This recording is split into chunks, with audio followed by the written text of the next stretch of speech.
ជំរាបសួរពុកម៉ែបងប្អូនវិលមកជួបខ្ញុំនេះបាទនេះរួមនេះបងប្អូនរួមនេះស្រួលដែរបងប្អូនរួមនេះចាជំរាបចុះក្រោមនេះឥឡូវយើងចាប់ដើមតែម្ដងតាបងប្អូនចាប់ដើមជួយនេះតាកុំឲ្យខាតពេលវេលាយូរនេះចាប់ដើមដាក់បងប្អូនតាយើងរាប់1 2 3ដាក់បងប្អូន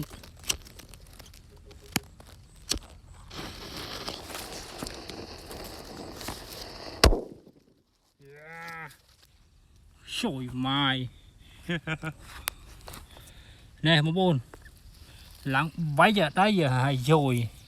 ខ្លាំងរបស់គេមែនបាទតែអត់ទាន់ឃើញចេញអីមកបាទកម្មភាពនេះអត់ទាន់ឃើញចេញអីបាទហុយផ្សាយមកបដាបងប្អូន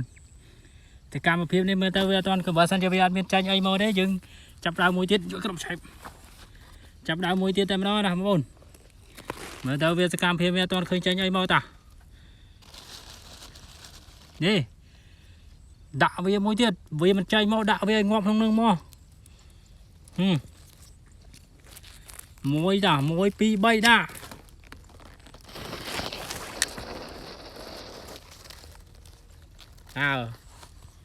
ស្អុយបាទបងប្អូនអើយ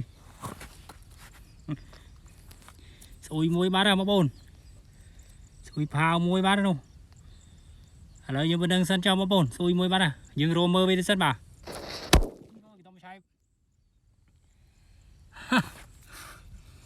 យោឡើងហឹងកុំទៅជាមកបងប្អូនមិនផានវាស្អុយទៅបាទអត់ផ្ទុះមកឡើងត្រូវនេះឡើងនេះអស់ហើយហឹងកុំទៅជាបងប្អូនមិនដឹងសិនណារមមើលវាសិនឃើញចេញអើយមកហឹងកុំទៅជាបាទហើយ